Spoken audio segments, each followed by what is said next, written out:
할렐루야. 자, 우리 힘차게 한번 선포하도록 하겠습니다. 자, 두 주먹을 불끈 쥐시고 준비되셨나요? 힘차게 한번 선포합시다. 예수! 예수 이름에 능력 있습니다. 할렐루야. 할렐루야. 여러분, 예수 이름에 능력 있음을 믿음으로 선포하시기를 주님의 이름으로 축복합니다. 예수 이름에 능력이 있어요.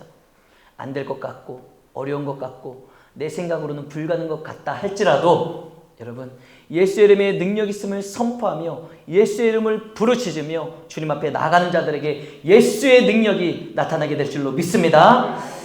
자, 우리는 계속해서 예수님의 산상수훈 중에서 팔복에 대한 말씀을 매 주일마다 하나씩 나누고 있습니다. 여러분, 예수님의 팔복 설교, 이 팔복 설교의 핵심이 무엇입니까? 핵심. 자, 이렇게 하면 복 받는다가 아니죠. 그렇죠? 예수님의 팔복 설교는 야, 네가 첫 번째 이렇게 하면 이렇게 복 받아. 이렇게 그러니까 이렇게 살아야 돼. 이게 예수님의 팔복 설교의 핵심이 아닙니다. 여러분, 팔복 설교의 핵심은 뭐예요? 이미 복 받은 내가 아슈레. 복 받은 내가 예수님의 십자가의 보혈로 구원받아 하나님의 자녀가 되고 천국 백성이 된 내가 이제 천국에 이를 때까지 이 땅에서 사는 동안 어떻게 살아야 될 것인가? 여러분, 이것을 말씀해 주시는 것이 바로 예수님의 팔복 설교의 핵심이 되는 것입니다. 그래서 오늘은 그 네 번째, 의에 줄이고 목마른 자가 되어야 된다라는 예수님의 말씀을 우리가 함께 배워보도록 하겠습니다. 우리 힘차게 다 같이 한번 읽어보도록 하겠습니다. 시작! 의에 줄이고 목마른 자로 살아야 합니다. 할렐루야! 의에 줄이고 목마른 자로 살아야 합니다. 우리가 살펴볼 말씀의 핵심은요, 오늘 본문에서 언급하고 있는 의가 무엇인지를 먼저 알아야 되는 거예요. 여러분들이 생각하기에 오늘 본문에서 말하는 의가 뭐라고 생각하십니까? 맞히시는 분에게 제가 끝나고 초콜릿 하나 드릴게요. 도전! 의가 뭘까? 여기서 말하는 의. 초콜릿은 제가 먹는 걸로 하겠습니다. 자, 우리가 오늘 이 말씀을 통해서는 첫 번째, 의가 무엇인지를 알아야 돼요. 그리고 나서 의에 줄이는 것이 무엇이고 의에 목말라 하는 것이 무엇인지를 깨닫고 우리의 삶에 적용을 하는 것이 오늘 설교 말씀의 핵심 포인트가 되겠습니다. 자, 그렇다면 우리 첫 번째, 우리 다 같이 한번 읽어보도록 하겠습니다. 시작! 의란 무엇인가? 의가 무엇인지를 명확하게 알아야 돼요. 자, 로마서 3장 19절입니다. 우리 함께 읽어보도록 합시다. 시작! 우리가 알거니와 무릇 율법이 말하는 바는 율법 아래에 있는 자들에게 말하는 것이니 이는 모든 입을 막고 온 세상으로 하나님의 심판 아래에 있게 하려 함이라. 아멘. 여러분, 우리가 방금 읽은 이 로마서 3장 19절의 말씀을 보면 율법이라는 단어가 나오죠. 율법. 여러분, 율법이 무엇입니까? 율법이라 하면 가장 크게는 십계명, 그리고 좀 더 확장을 하면은 모세오경, 더 확장을 하면 구약성경, 더 확장을 하면 하나님의 말씀을 율법이라고 하는 거예요. 그렇다면 율법, 하나님의 말씀은 무엇입니까? 이 율법은요, 십계명은요, 하나님의 말씀은 뭘 가르쳐주고 있어요? 우리가 해야 할 것, 그리고 하지 말아야 될 것을 가르쳐주는 기준이고 잣대가 되는 게 바로 율법이라는 것입니다. 율법이 있기 전에는, 율법을 받기 전에는 어떻게 했어요? 내 마음대로, 내 감정대로 그냥 내가 생각난 대로 살아가는 거예요. 여러분, 보십시오. 오늘 말씀에 보면은 율법 아래에 있는 자들이라고 말하고 있는데 이 율법은 누구에게 주신 거예요? 하나님을 믿는 자들에게 주신 것 아니겠습니까? 그래서 모세가 이스라엘 백성들을 출애굽시켜서 홍해를 건너 가장 먼저 도착한 시내산에서 40일 동안 올라가 뭘 받아왔어요? 십계명, 하나님의 말씀 율법을 받아왔잖아요. 이제 이스라엘 백성들이 애굽에서 살 때는 애굽 왕의 명령을 따라 애굽의 법도를 따라 세상의 가치관을 가지고 살았지만 그들이 출애굽하여 하나님께서 예비해 주신 하나님의 나라, 하나님의 땅으로 들어가면서는 뭘 갖고 살아야 되는 거예요? 하나님의 말씀, 율법. 하나님의 백성으로서 그 말씀을 지키며 살아가야 된다는 것입니다. 그래서 하나님이 이스라엘 백성들에게 율법, 십계명, 구약성경, 모세오경, 하나님의 말씀을 주신 것이죠. 그런데 오늘 말씀을 보면 뭐라고 나와 있어요? 그렇게 율법 아래에 있는 자들에게 말하는 것이 뭐예요? 모든 입을 막고 온 세상으로 하나님의 심판 아래 있게 하려 한다. 이렇게 말씀을 하고 있는 거예요. 여러분 이 말씀이 뭘까요? 이 말씀이 여러분 하나님께서 하나님의 백성들에게 율법을 주신 이유는 무엇입니까? 해야 할 것과 하지 말아야 될 것을 지키라는 거예요. 지키라고 이 율법을 주신 것 아니겠습니까? 그냥 이런 게 있어 라고 주시는 게 아니에요. 명확하게 율법을 통해 10계명과 639개의 계명을 통하여서 하나님의 말씀을 통해 너는 이러한 것들은 해야 하는 것이고 너는 이러한 것들을 하면 안 된다. 이것을 분명히 명확하게 주셨다는 거예요. 그런데 여러분 생각해 보십시오. 성경의 말씀을 보면 이스라엘 백성들이 하나님이 주신 율법 말씀을 다 지켰을까요? 못 지켰을까요? 못 지켰습니다. 하지 말아야 될 우상 숭배를 얼마나 열심히 했습니까? 또한 해야 할 하나님을 섬기는 일은 하지 않았다는 거예요. 이렇게 이스라엘 백성들은 해야 할 것은 하지 않고 하지 말아야 될 것은 했던 사람들이 그 당시 이스라엘 백성들이었다는 것이죠. 율법의 10계명, 그 대표적인 10계명이 율법의 대표적인 것이 10계명인데 여러분 10계명을 보십시오. 너는 나 외에 다른 신들을 너에게 두지 말라 이렇게 말씀하셨잖아요. 그런데 하나님 외에 얼마나 많은 신들과 우상을 섬기며 살았냐 이거예요. 여러분 우리도 그렇지 않습니까? 그 당시 이스라엘 백성들만 우상을 섬기고 다른 신을 섬기며 살았냐 이거예요. 그렇지 않다는 거죠. 우리의 삶을 돌아보면 우리도 이스라엘 백성들과 똑같이 오늘날 하나님을 섬기는 하나님의 백성들이잖아요. 그럼에도 불구하고 우리도 하나님 외에 얼마나 많은 다른 것들을 믿고 다른 것들을 섬기며 다른 것들을 의지하며 살아가고 있는지 모른다는 거예요. 우리가 오늘은 하나님 앞에 나와 예배드리고 거룩한 산 제물로 내 자신을 드리는 것 같지만 여러분 지난 한 주간의 삶을 돌아보십시오. 정말 온전히 하나님만 바라보며 하나님을 향한 믿음으로 사셨습니까? 아니면 나도 모르게 다른 것들을 믿고 다른 것들을 의지하고 그런 모습으로 살아오지는 않으셨습니까? 너는 내 하나님 여호와 이름을 망령되게 부르지 말라고 하나님은 말씀하셨지만 우리는 얼마나 하나님의 이름을 먹칠하며 살아갈 때가 많이 있냐 이거예요. 얼마나 하나님의 이름을 망령되게 일컫고 함부로 여기며 업신여기며 살아갈 때가 얼마나 많이 있습니까? 여기 저희 아버지 어머니가 앉아 계시지만 제가 어렸을 때요 얼마나 그냥 쪽팔려서 말하기도 그렇지만 제가 촐라리 방구였대요. 촐라리 방구에다가 얼마나 그냥 애들을 괴롭히고 때리기도 하고 목사아들이 얼마나 그랬는지 저희 엄마가 맨날 저를 붙잡고 철이야 네가 그러면은 아빠가 목사님인데 아빠 얼굴에 똥칠하는 거야 먹칠하는 거야. 제가 그렇게 똥칠과 먹칠을 많이 하며 살았는데 여러분 우리가 그리스도인으로서 하나님의 자녀로서 우리가 살아가면서 하나님의 얼굴에 똥칠하고 먹칠할 때가 있지 않습니까? 하나님은 안식일을 거룩하게 지키라고 말씀하셨지만 우리는 들로 산으로 놀러 다니며 마음껏 내 마음대로 그 시간을 사용하고 있지는 않습니까? 내 부모를 공경하라, 살인하지 말라, 간음하지 말라, 도둑질하지 말라 등등 10계명을 통해 여러 가지 하나님이 지켜야 될 율법 말씀을 주셨지만 당시 이스라엘 백성들이나 오늘을 살아가는 저와 여러분들이나 그 말씀을 딱 들이대면은 여러분 안 걸릴 사람이 한 사람도 없다라는 거예요. 안 걸릴 사람이 누가 있겠습니까? 그러므로 오늘 말씀은 뭘 의미하고 있는 것입니까? 너는 할 말이 없다라는 거예요. 율법 아래 있는 우리들에게 율법을 딱 갖다 들이대면 우리가 할 말이 없다라는 겁니다. 할 말이. 그러니 뭐라고 말씀하는 거예요? 입을 막고 하나님의 심판 아래 있을 수밖에 없는 너는 죄인이다. 이것을 지금 로마서 3장 19절을 통해 사도 바울이 설명을 하고 있는 겁니다. 그래서 이어지는 로마서 3장 20절의 말씀을 보면 그러므로 율법의 행위로는 그의 앞에 의롭다 하심을 얻을 육체가 어디 있냐? 아무도 없다라는 거예요. 율법의 행위로는 우리가 그 율법을 다 지켜 행하는 사람이 누가 있냐 이거예요. 아무도 없다라는 거예요. 그래서 우리는 그 율법 아래 내가 할 말이 없다는 거 내가 지키질 못하니까 그 말씀대로 율법대로 다 지키며 살지 못하니까 내가 할 말이 없으니까 입을 다물어라. 그리고 너는 그 율법을 다 지키지 못했으므로 뭐라는 거예요? 죄인이다. 죄인이다라는 것을 이야기하는 겁니다. 그래서 로마서 3장 10절에 보면은 이렇게 말씀하고 있죠. 기록된 바 의인은 없나니 하나도 없도다. 이렇게 말씀하는 겁니다. 여러분 여기까지 보면은 얼마나 우울해요. 얼마나 암울합니까? 야 하나님이 말씀을 주셨는데 우리가 하나님을 믿는 하나님의 백성이라고 해도 그 말씀대로 율법대로 다 지켜 행하지 못하니까 결국은 난 뭐야? 죄인이야. 죄인이 돼버려서 이제 뭐야? 나는 죽을 수밖에 없고 영원히 지옥에 갈 수밖에 없네? 여기까지 말씀을 들으면 얼마나 우울한지 모릅니다. 짜증나죠? 근데 여러분 그렇지 않다는 거예요. 중요한 건 뭔지 아십니까? 하나님의 말씀 성경은 절망으로 끝나지 않는다는 것입니다. 할렐루야. 그렇게 절망으로 끝나는 것이 아니에요.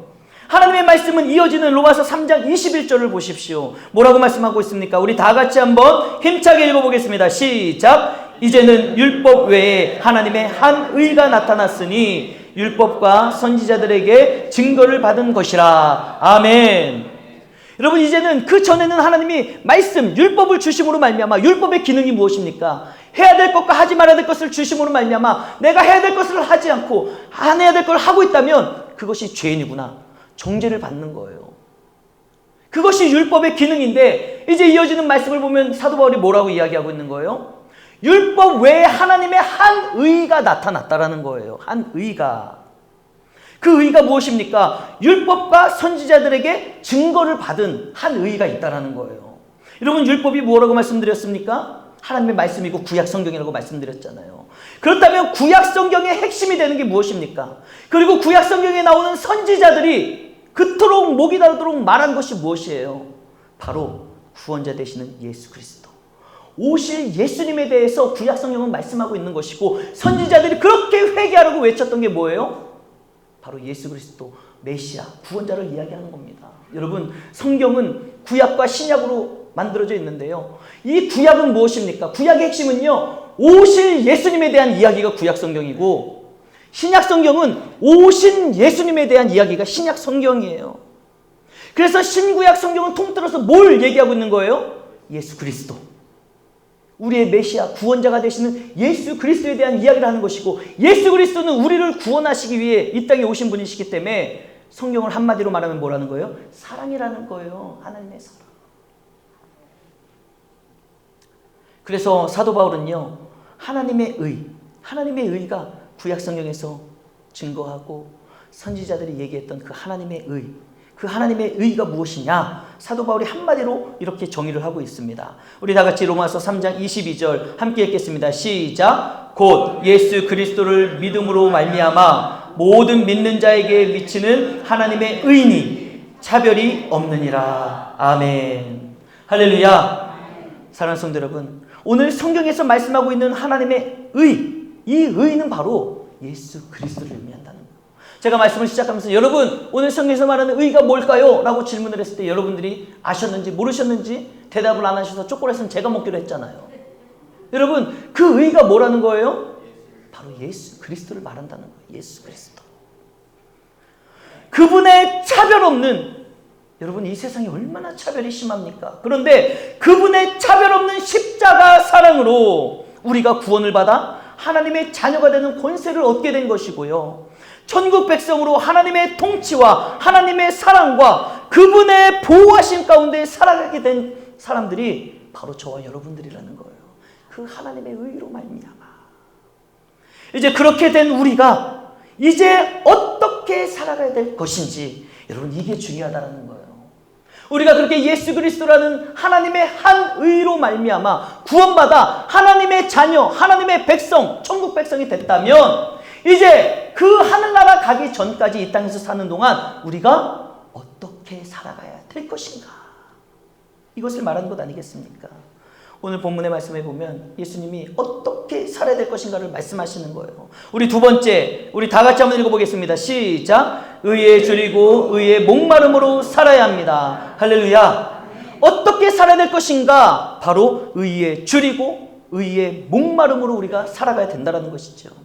다시 말하면 의가 예수 그리스도라고 했으니 의에 줄이고 의에 목마르다는 것은 뭐예요? 예수님의 줄이고 예수님의 목마름으로 우리가 천국에 가는 날까지 살아가야 된다는 거예요. 즉 예수님을 간절히 사모하며, 여러분 굶주려 보셨습니까? 배고파 보셨어요?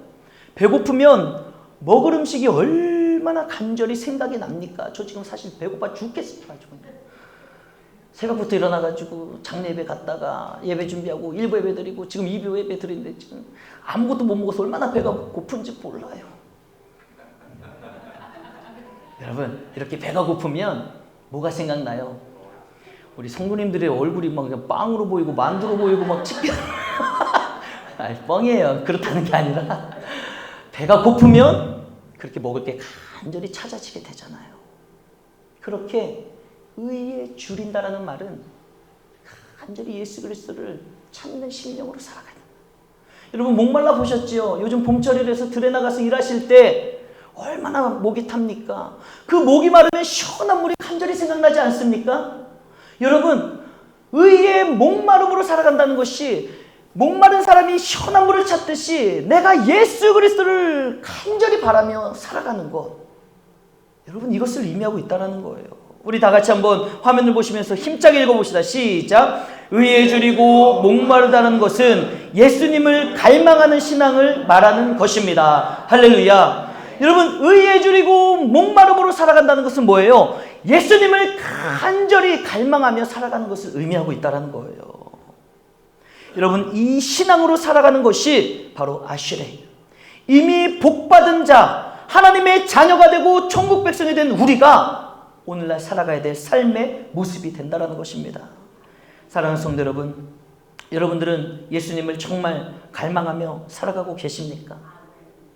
여러분들의 인생 가운데 하루하루를 살아가면서 때로는 힘들고 어려운 일도 만나잖아요.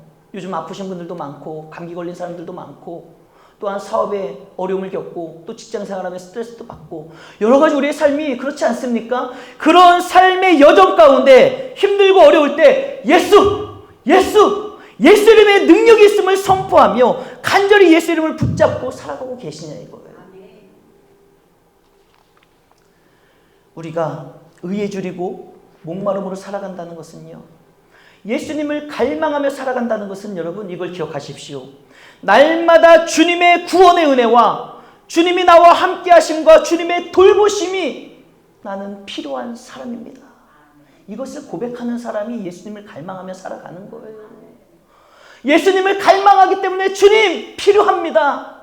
내가 오늘 이러한 일들을 해야 되는데 하나님 저에게 지혜를 주시고 은혜를 주시고 능력을 주셔서 모든 걸 할 수 있도록 함께 해주세요. 이렇게 고백하며 하나님의 은혜를 구하며 살아가는 것, 여러분 이것이 바로 예수를 갈망하며 살아간다는 것이죠. 그래서 주님 오늘도 나를 구원해 주십시오. 주님 오늘도 나를 보호해 주십시오. 주님 오늘도 나를 선한 길로 지혜로운 길로 인도하여 주십시오. 할렐루야. 이와 같은 고백으로 겸손히 예수님을 꼭 붙잡고 살아가는 것, 그와 같은 삶의 모습이 바로 의에 줄이고 목마른 자로서 예수님을 갈망하며 살아가는 믿음의 성도의 모습이 되는 줄로 믿습니다. 사랑하는 성도 여러분, 그렇게 의에 줄이고 목마름으로 살아가는 자들, 예수님만을 갈망하며 살아가는 자들에게 주신 약속의 말씀이 무엇입니까? 오늘 본문 말씀을 우리 다시 한번 다 같이 읽어보도록 하겠습니다. 시작. 의에 줄이고 목마른 자는 복이 있나니 그들이 배부를 것이며. 아멘. 여러분, 오직 예수님만을 갈망하며 사는 자에게 주시는 복이 뭐예요? 배부름의 은혜라는 거예요. 여러분, 이 배부름의 은혜가 다른 말로 하면 뭔지 아세요? 만족함을 주신다는 거예요. 만족감. 여러분, 배부른 사람은요, 아무리 좋은 음식을 갖다 줘도 먹고 싶은 마음이 안 들어요. 난 이미 배가 부르거든. 꽉 찼거든. 더 이상 아무리 좋은 음식을 갖다 줘도 배부른 사람은요, 그 음식을 먹을 수가 없는 것입니다. 다시 말해서 예수님을 갈망할 때 예수님께서 우리의 영혼에 만족함을 주시잖아요. 그러면 더 이상 우리는 부러울 것이 없는 인생으로 되어버리고 만다는 거예요. 여러분, 이게 얼마나 큰 은혜고 얼마나 큰 축복인지 아십니까? 우리가 세상의 것을 갈망하며 살아가죠. 많은 사람들이 세상의 것을 갈망하잖아요. 돈이 많았으면 좋겠다. 돈을 갈망하고, 부자였으면 좋겠다. 좋은 집이 있었으면 좋겠고, 좋은 자동차가 있었으면 좋겠고. 우리가 이 세상을 살아가면서 여러분 갈망하는 것, 추구하는 것들이 얼마나 많이 있냐 이거예요. 여러분들에게 지금 1억이 딱 주어진다면 만족하시겠습니까? 지금은 만족할 것 같지요. 지금 요즘 정말 이것도 필요하고 저것도 필요하고 살기 힘든데, 나에게 그냥 딱 1억만 있었으면 좋겠다. 그럼 난 만족하고 살 수 있을 것 같은데, 과연 그럴까요? 아니에요. 만약에 1억 갖고 만족하고 모든 갈증과 갈망이 해소되고 살아간다면 여러분, 왜 세상에 많은 그런 뉴스들이 나오겠어요? 여러분, 요즘 주가 조작 사건, 임창정이라는 그 유명한 연예인이 30억을 거기에 투자했다가 피해를 봤대잖아요. 뭐 피해를 본 건지 어떻게 된 건지 저는 잘 모르겠습니다만, 제가 말씀드리고 싶은 것은 30억이면 우리 같이 생각하면 어떤 마음이 들어요? 아유, 그거면 뭐 평생 자자손손 먹고 살 것 같은데 그걸 또 뭘 얼마나 더 벌겠다고 그런 걸 위험하게 투자를 했어? 이렇게 생각하잖아요. 근데 여러분, 사람의 마음이 그렇다는 거예요. 사람의 심리가 그렇다는 거예요. 돈에 대한 갈망하는 마음이 있으면은요, 30억 갖고 성이 안 차요. 30억 있으면 50억 있었으면 좋겠고, 50억 있었으면 100억 있었으면 좋겠고, 우리가 세상 것을 갈망하면 여러분, 그 갈망의 끝이 있을 것 같지만 실제로는 없는 것 아니겠습니까? 없어요. 더 좋은 것을 원하게 돼요. 더 많은 탐욕과 탐심에 사로잡혀 우리는 끝없는 그런 삶을 살아갈 수밖에 없습니다. 여러분, 그런데 찬송가에도 보면은 내 주 예수 모신 곳이 그 어디나? 하늘나라. 궁궐에 있으나, 초막에 있으나, 내가 초막에 살아도 내 마음 가운데 예수 그리스도를 모시고 살아가면 그곳이 어디라는 거예요? 천국이라는 거예요. 이게 예수 그리스도를 갈망하는 자에게 주시는 배부름의 은혜, 만족함의 은혜인 줄 믿으시길 바랍니다. 믿는 자에게는요, 그 좋은 궁궐이 문제가 아니에요. 초막이 문제가 아닙니다. 세상의 가치관으로 보면 궁궐에 있어야지 만족할 것 같고, 그게 승리하는 것 같고 잘 사는 것 같고, 초막에 살면은 가난하고 불쌍하고 어려운 것 같지만 그렇지 않다는 거예요. 믿음의 사람은 예수 그리스도를 모시고 예수님만을 갈망하며 주님이 주시는 그 세상에 줄 수 없는 평안을 누리고 기쁨을 누리는 사람은요, 어떤 거예요? 내가 초막에 살아도 없는 것 같아도 식구들과 나눠 먹을 수 있는 게 10명의 식구가 치킨 한 마리를 놓고 뜯어 먹어도 기쁘고 행복하고 즐거우면 여러분, 그게 좋은 거 아니에요? 둘이 사는데 100억이 있어도 치킨 한 마리를 먹는데 기쁘지가 않아. 즐겁지가 않아. 그게 불행한 거 아닙니까? 여러분, 우리가 예수 그리스도를 갈망하며 살아갈 때 주님이 주시는 배부름의 은혜가 바로 이것입니다. 무엇인가가 많이 있어서 내가 배부르고 만족한 것이 아니라 주님의 은혜로 만족하고 감사가 느껴지면 없어도 감사하고 행복한 거예요. 이 은혜를 우리 하나님께서 하나님만을, 예수 그리스도만을 갈망하는 자에게 부어주실 줄로 믿습니다. 적용을 위한 묵상의 질문입니다. 우리 다 같이 한번 읽어보겠습니다. 시작. 그동안 나는 무엇에 줄이고 무엇을 갈망하며 목말라 했습니까? 여러분들은 그동안 무엇에 갈망하셨어요? 무엇에 목말라 하시고 무엇에 끊임없이 그것을 막 얻고자 추구하고자, 얻었는데 안 기뻐, 더 큰 걸 또 갈망하며 얻었는데 안 기뻐, 계속해서 끊임없이 여러분들은 무엇을 갈망하며 사셨습니까? 오늘 이 말씀을 통해 우리가 반드시 깨달아야 될 것은 무엇입니까? 그동안 여러분들이 갈망했던 그 세상의 것들은요, 다 내려놔야 된다는 거예요. 내가 갈망하며 열망하며 바라봤던 그 모든 세상의 것들은 다 내려놓고 오직 의에 줄이고 목마른 자로 살아가며 예수 그리스도만을 갈망하며 살아갈 때, 그런 사람에게 우리 주님께서 배부름의 은혜를 주시고 만족함의 은혜를 주시고 함께하여 주심으로 말미암아 기쁘고 즐겁게 살아가는 은혜를 누리게 될 줄로 믿습니다. 우리 그 마음을 가지고 이 시간 함께 찬양하며 나아갔으면 좋겠어요. 우리가 함께 부를 찬양은 마음이 상한 자를 고치시는 주님, 하늘의 아버지, 나를 주관하여 주시고 주의 길로 항상 나를 인도하시고 자유케 하시고 내 안에 새 일을 행하사 부흥케 하여 주시옵소서. 할렐루야. 여러분, 하나님께서 행하실 새 일, 부흥이라는 단어는요, 뭐 양적 그런 많아지는 게 부흥이 아닙니다. 부흥의 원래 뜻은 뭐예요? 회복이라는 거. 회복. 우리가 의에 줄이고 목마른 자가 되어 예수 그리스도만을 갈망하며 나아갈 때 우리 주 하나님께서 여러분들의 삶 가운데 새 일을 행하시고 부흥케 하심으로 말미암아 회복시키시고, 낙심 가운데 있던 자들이 기쁨과 즐거움을 누리며 없는 가운데서도 만족함을 누리고 기뻐하며 감사할 수 있는 은혜가 충만하게 될 줄로 믿습니다. 우리 그 마음을 가지고 우리 함께 찬양하며 믿음의 자리로, 결단의 자리로 나아가겠습니다. 찬양합시다.